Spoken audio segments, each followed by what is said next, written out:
Ladies and gentlemen, welcome back to the Crypto News Podcast. We're buzzing as always, and I'm super pumped to have today's guest on the show, coming in hot from the one and only Kentucky, the land of bourbon, horse racing, and college basketball. We love to see it. Today we have Aaron Kong, growth and strategy lead at Osmosis Labs, where he spearheads growth initiatives and business development efforts. Osmosis Labs is the core team responsible for developing Osmosis, an app chain that serves as the DeFi hub for the Cosmos ecosystem. And we love Cosmos on the Crypto News Pod, so we love to see this. Super pumped to have you on. Aaron Kong, welcome to the show, my friend. Thanks for having me. Pumped to have you on, dude. Why are you in Kentucky, if you don't mind me asking? When you and I were shooting the shit before the show, I was like, Aaron, where you at? You know, just because I always like to have a little more empathy, perhaps, towards my guests and put my feet in their shoes, see where they're at. And you're in Kentucky. What brings you there? Well, really nothing. I just grew up around the area. My family's in the area. And I just found a house that's in Kentucky, and it was a good deal. So here I am. Had to splurge? Yeah, it's also just like a convenient location. 10 minutes from the gym, 10 minutes from the grocery store. And it's just like a quiet area that I work from. Nothing really special here. And you got the sweet home office as well, which never hurts. Yeah, it's really just my bedroom. This is the half of my bedroom. Nice. I love that. I think a good place to start would be your journey into the crypto space. Why did you choose to get into crypto? And furthermore, why did you join Osmosis? And what makes you so infatuated by the one and only Cosmos ecosystem? Yeah, so my journey into crypto kind of started in 2017. I had just a lot of my friends are gamer nerds, professional gamer from 2010 to 2011 in World of Warcraft. Come on. I achieved rank 1 in the world in World of Warcraft, funny enough, which is, I'm wearing this shirt, which is, well, it's not the World of Warcraft South Park shirt, but it is Cartman who, defeated the most powerful character in the World of Warcraft episode with his team. That was one of the all-time classic TV episodes, might I add. All world. I think it's the greatest episode of all time out of anything that came out of the USA. But yeah, so all my friends are just gamer nerds, and they found crypto in 2017, and they were telling me about it, and I kind of just researched and I dove in, never turned back. I was living in Tokyo at the time as well, and there are a lot of crypto community out there. Bitcoin.com was based out there in Shibuya, Tokyo. They would have all these meetups at the Two Dogs Cafe, I believe. It was like a pizza joint out in Roppongi, Tokyo. Met up with a lot of these people, became friends, and just really got obsessed with the idea of crypto. And ever since then, I just never looked back. Though I did take a hiatus during the bear market. That was a pretty rough time.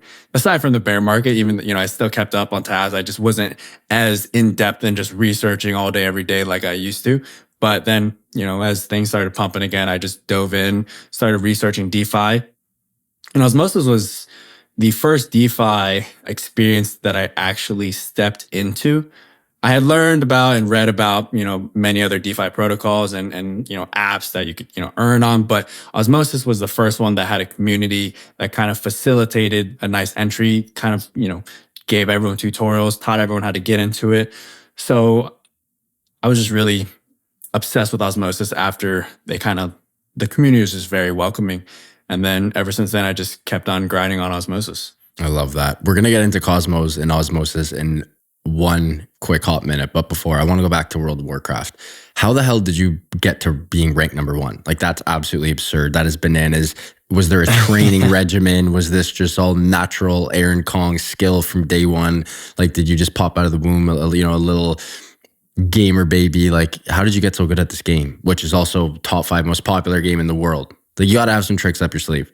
I started off not very good, but I think when I started off, the community that I was in World of Warcraft were all the professionals as they were starting off. So it was really weird. When I was like level 28, I ran into this guy from Plano, Texas, and his name was like Plano. And then a year later, he is top 5 players in the world at the same time. I'm like, this is so weird that we both started at the same time. We're questing and leveling up together at level 28 as completely random noobs of like 1 in like 5 million players. And then we both happen to be top 5 in the world a year later. Probably like 2 years later. But I think the timing that I got in was just very odd. And then the people that I was surrounded by in the video game kind of conveniently allowed me to have a group of friends and players that were just all skilled. And then eventually, it's just like an attrition thing. So I played in a character called an enhancement shaman. which is a pretty uncommon character at high levels. So I think one of my advantages was not only was I very good at this character, but people don't really know how to face this character. Now, I don't think I was the best in the world talent-wise. A lot of my friends that are even pros right now, and you go on World of Warcraft streams right now on Twitch, and they're still playing, they are just leagues above me. But because I tended to not make mistakes because I was so used to my class, and it was a character that was not commonly faced, that I had an advantage. But also my teammates are just the best in the world. So what we were the best in was something called Arena, which is 3v3 or 5v5. And we were 3v3 is the most popular one, and we were rank 1 in the world at 3v3. So it's basically 3 character versus That's crazy. 3 characters. Wow. Any training regimens? Like, were you like thumb workouts, hand workouts? Like, what about, like, I'm sure you pulled a couple probably like massaging your cartilage and your joints. Just don't get carpal tunnel. But we really just play all day, every day, research strategies, kind of like there's something called min-maxing, and it's basically you maximize the most valuable things and minimize everything else to an extent to which it's just enough to be viable at the lowest percentage. So if you only need like 8% hit rating, which is like your accuracy, if you have 12%, this is a waste of 4%. So dropping it down to 8% and maximizing another category is kind of what min-maxing is. So just basically making sure your character is the best it can be, and then playing that character to the best of best of anyone's abilities is the idea. So smart. I love that. Let's jump back into crypto talk here. Cosmos, Osmosis, before we get into all of the good stuff, the latest updates in the ecosystem, mesh security, DEXes, tokenomics, the whole 9 yards, future of blockchain, interoperability, and composability. I'd love if you could start with a nice little overview of the Cosmos / Atom and Osmosis ecosystem, and what all the best teams are working on right now, what exactly its biggest value props are, why perhaps someone might want to invest or join. Give me the whole sort of 360-degree TLDR. Yeah, so we'll probably need to go through a few of those again. But Cosmos, a lot of people get this confused, and they think Cosmos is a coin. To break it down as simply as possible, Cosmos is just a tech stack that allows other things built with the same tech stack to interoperate with each other. So one real world example would just simply be, think of an ecosystem around shipping ports. The shipping port in San Francisco can communicate and do business with any shipping port around the world, not because they speak the same English language or Chinese language, but because the standard of operations is all the same at all these shipping ports. They use the same cranes, they use the same containers, the ships that carry the containers, they all fit this standardized transferring method of, items. Cosmos, the tech stack, especially IBC, which stands for the Inter-Blockchain Communication Protocol, is built similarly, where the tech stack is just interoperable with other chains that use the same tech stack. So an example would be Binance. They use this tech stack. However, they simply have chosen not to open their borders, per se, to other ecosystems. But they could if they wanted to. Well said. Same thing with Kronos. So Kronos you can connect to, but they don't actually have the IBC turned on right now. But another example of an ecosystem that was Cosmos, well, technically still is, but they had opened their doors, but their own internal ecosystem was booming, was Terra. So basically, Cosmos is just this technology that if you build with the tech stack, you are interoperable at your choice to connect with all these other ecosystems. So Cosmos Hub is the name of the blockchain for Atom, which is the coin of Cosmos Hub, the native coin for Cosmos Hub. And Atom, the Cosmos Hub chain, really has no special distinction other than being the first and also probably being the highest market cap that is connected to other ecosystems. So ignoring like Binance, BSC or BNB. So right now there are things being developed and built on the Cosmos Hub, but this is pretty recent. So there's ICS, which is called interchain security.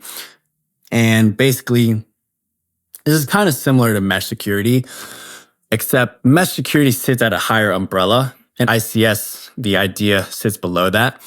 Basically, similar to Polkadot, in Polkadot, you have parachains, let's say like Moonbeam.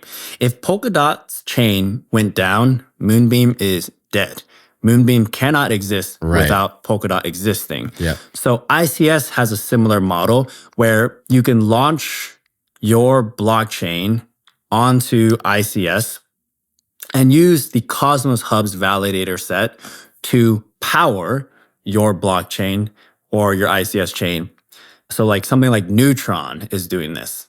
Now, the problem here is that if the Cosmos Hub goes down, these all go down with it. Now, the idea is that Cosmos Hub would not go down, and this is why they're using it, is because it's more robust. It has a stronger validator set. You don't have to deal with your own validator set. And it has higher economic security because the market cap is in the billions. So a new chain that might only have a few $1 million in market cap, the security is just a few $1 million of an attack vector. So this is what ICS does. The problem with ICS right now is that it doesn't scale, and it may not ever scale. I'm not the most technical person, so my understanding is that it doesn't scale right now, and it probably will not scale. Maybe like it can facilitate around 10, but with mesh security, the model for ICS can be plugged into mesh security. So mesh security can essentially just have ICS as well. Right. And it can have bilateral security, which is the original idea. So like a NATO alliance, not saying the NATO alliance model in the real world is the most perfect example, because there are plenty of flaws with it. But if it was a perfect example in the real world and it functioned as it was envisioned, this would be the analogy for mesh security, where at your choice or your chain's choice, it can delegate a certain amount of its holdings to a different chain, and it can be bidirectional. So let's say like Osmosis wants to put 5% staking over to the Cosmos Hub, and the Cosmos Hub wants to go in the other direction and put 5% over to Osmosis.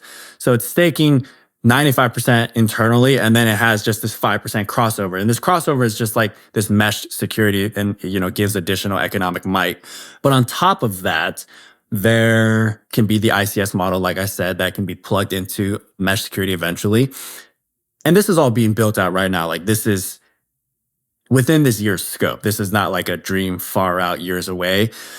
And then on top of ICS's model being plugged in, there can be the eigenlayer plugged in as well. There can be Babylon's Bitcoin restaking plugged in as well. So mesh security can have all types of securities from all types of economic mights. So whether it's, Cosmos Hubs, ICS model, the eigenlayer, Bitcoin restaking, all these things can be plugged in. So it's on top of the NATO analogy. It can bring in every form of security eventually. So right now, the OGP, which is the Osmosis Grants Program, which is a sub-DAO funded by Osmosis's DAO through the community pool, they are funding it and project managing it, and it's making a lot of progress. And this is mesh security. Mesh security, yeah. Basically, mesh security is the end game for all security because it includes every form of security. It's just modular. So like you can have the original view of mesh security, and you can just have, if a new type of security is created or just magically envisioned one day and spun up, it can be plugged in or it can not be plugged in. It's your chain's choice to do so. I love, I don't know who coined this, but I love the mesh security's tagline is like creating the NATO of Web3. Which is, that was Sunny's. It's good. That was Sunny's idea. Yeah, it's pretty darn good. Another point, Aaron, I'd love if you could jump into is sort of the difference and the comparison between ETH/L2 rollups and Cosmos appchains. This is something that I get all the time from not even so much people in this space, but friends and family who will see or have a friend who made a bag on Atom, and then they will tell them, and then they'll come to me and be like, Matt, why should I perhaps invest in the Cosmos ecosystem, or what's the difference between Cosmos appchains versus ETH L2s and rollups? Yeah, I don't think I'm the greatest person at making this comparison, but my understanding from this is more externally viewed, narrative wise. And I think you can see how Coinbase kind of just shifted and themselves, they got FOMO, such as like launching USDC over on, was it Arbitrum or Optimism? I forget which one, or maybe it was both, or immediately enabling the CCTP across these things. I think it's more narrative driven, and that eventually the L2 thesis will not work. And the long-term play or even mid-term play would be Cosmos appchains personally. But as far as like technology-wise and limitations, I would probably prefer to not dive into it because I'll probably say some wrong things. 100. No, I totally feel you. I asked you because I can't explain this either. Like this is a little out of my tech stack and a little out of my pay grade. But Aaron, we're gonna take a quick break and we gotta give a huge shout out to our sponsor of the show, Prime XBT. And when we get back, we're gonna talk about Osmosis in particular and how it is more than just a decentralized exchange. But until then, huge shout out to Prime XBT, longtime friends of cryptonews.com and longtime sponsors of the Crypto News podcast. We love them as they offer a robust trading system for beginners and professional traders. It doesn't matter if you're a rookie or a vet, you can easily design and customize your layouts and widgets to best fit your trading style. Prime XBT is also running an exclusive promo for listeners of the Crypto News podcast. After making your first deposit, you get 50% of that deposit credited to your trading account that can be used as bonus to additional collateral to open positions. Again, that is Crypto News 50. That is Crypto News 50, all one word, to receive 50% of your deposit credited to your trading account. And now back to the show with Aaron.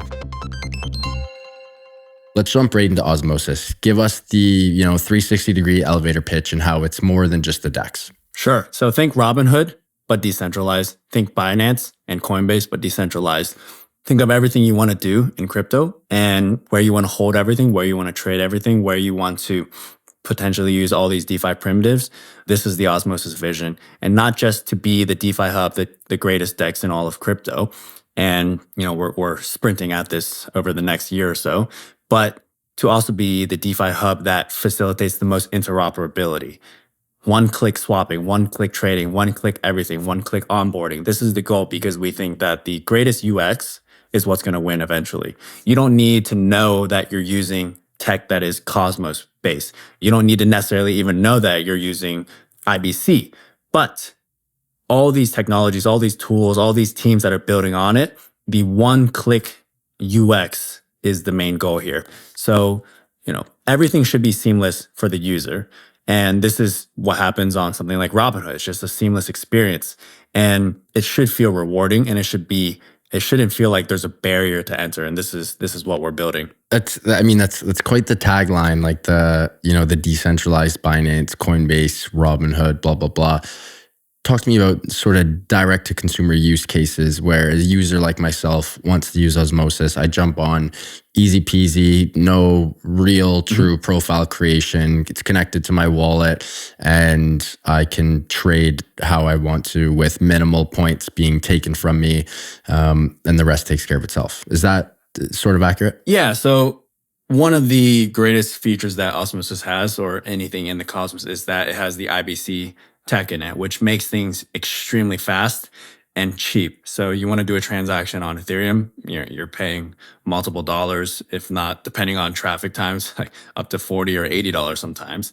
And this is usually, 3 to 15 minutes, depending on how busy things are. But whether it's Osmosis or other IBC related chains, these are within seconds or less than a second. And people want to see their transactions executed immediately. People don't want to wait 15 minutes for something to happen. And even in interoperating with something like Ethereum from Osmosis, there are technologies being built right now through Axelar and Squid and other teams as well that will speed this up through their methods. I wouldn't personally dive into how they do it, but basically they are, facilitating the service to make these transactions with Ethereum almost as seamless as a native IBC protocol.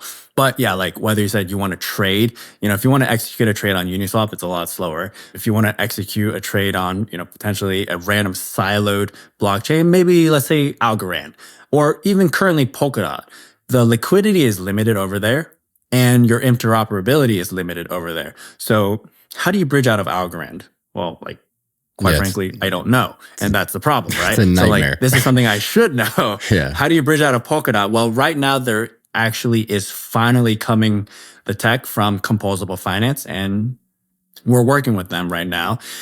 But they are bringing IBC to the Cosmos. So they are doing this because they know that the Polkadot ecosystem needs this interoperability. It can't survive on its own. Algorand, who knows what's happening there? I'm pretty sure it's just, it's a little rough over there.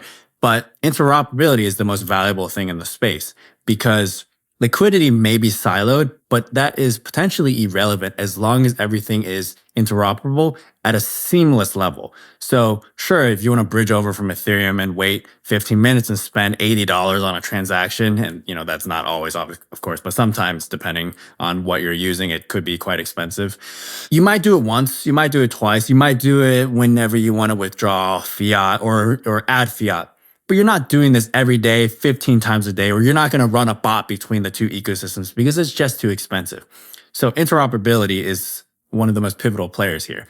And on top of that, this seamless and quick and cheap interoperability is what's going to allow cross-chain DeFi. So right now, for example, you can, let's say specifically in the Cosmos ecosystem, we built something called Cosmos Swap. Cosmos Swap is essentially launching osmosis liquidity as outposts in other ecosystems. So you can take the Osmosis DEX and run it on another chain with Cosmos Swap. And the reason this is possible is because the bridging and the tech and the IBC features are all there. And you can do this seamlessly within seconds. And on top of that, this is just the most basic of DeFi primitives, right? Just a generic swap one asset for another asset. But with that being a feature that exists, then you can also have features that go above that, whether it's like lending, collateral, perpetuals. These things can all exist interoperably because with a seamless tech stack that's almost, well, I wouldn't say it like immediate, but probably within the 1 second range, it all becomes feasible. So users don't want to care about where the liquidity is necessarily coming from or what brand this app is. They just want to execute their trades. They want to, hold their assets. They want to explore what kind of DeFi degeneracy they can do without leaving one place. No one wants to click 17 times to make a single trade. No one wants to bridge and wait 30 minutes.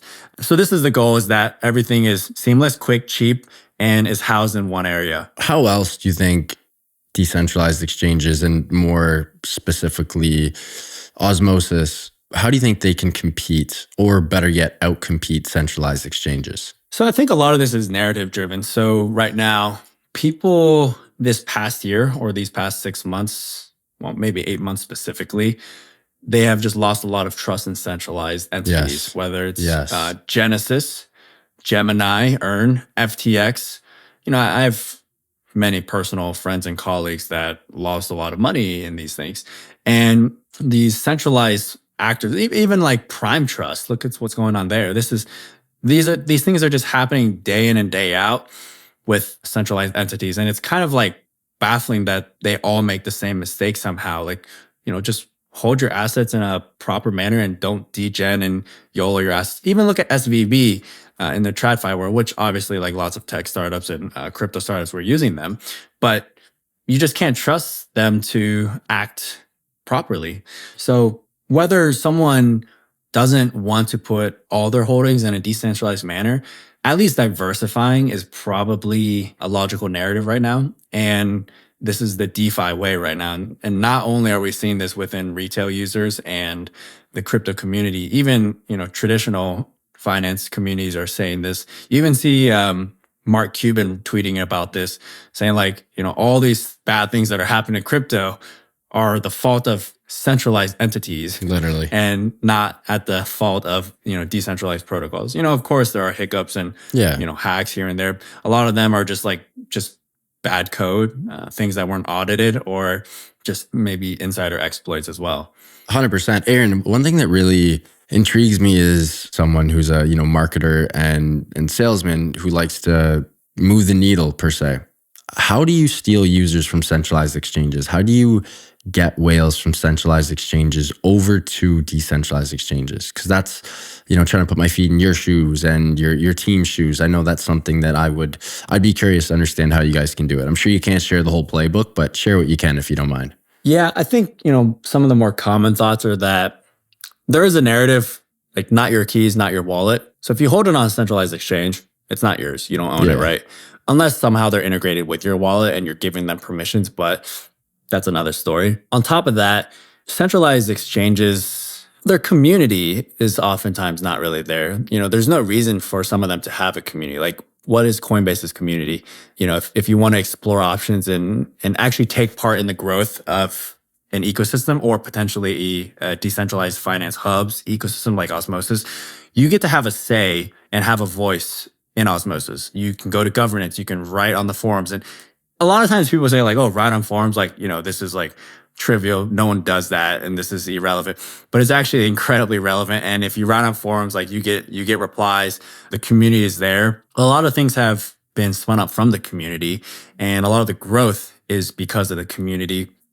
So not only is this a decentralized manner where you can essentially hold your own assets and you're trusting the code, you're not trusting a centralized figure that, may have your assets in either a hot wallet or a cold wallet storage, but you're trusting code that is ideally robust and audited and is open source especially, right?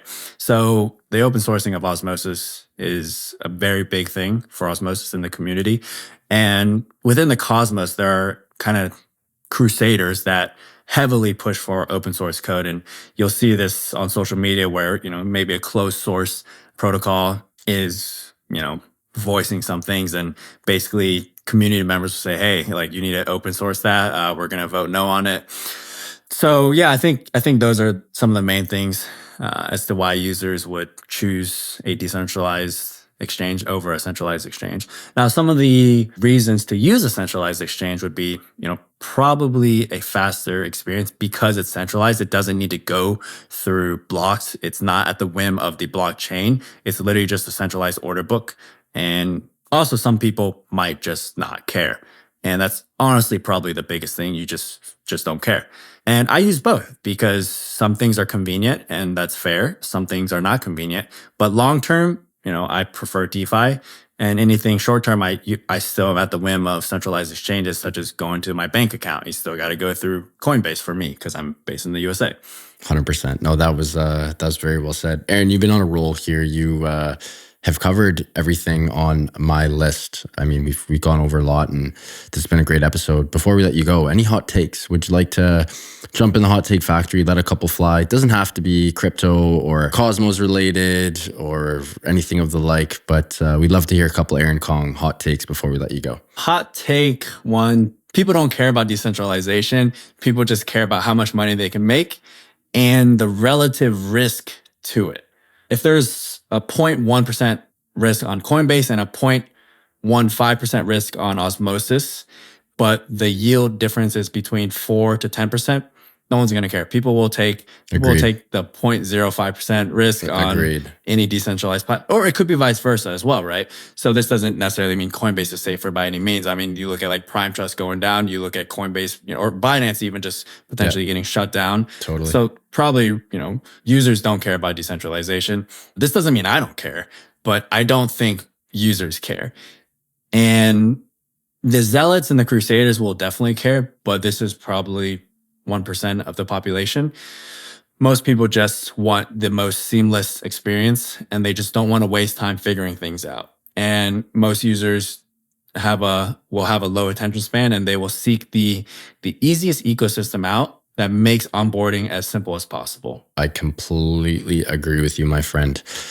The decentralization thing, it's a sexy topic, but again, when it adds layers of complexity and friction to the onboarding process and just the user experience as a whole, it's like, what do people really care about in life? Everyone wants to be healthier, they want to be happier, and they want to be wealthier. If your product or service is sort of covering those three things, I mean, that's really all it is. And if a decentralized exchange A is giving you more yield than decentralized exchange B might, and A might be a little bit more risky, everyone's going to go with A. It's just the way it goes. My other hot point is, without naming any projects in particular, but most of the growth is definitely not organic. The community is not there, but it's just straight ad spending and marketing and hype driven.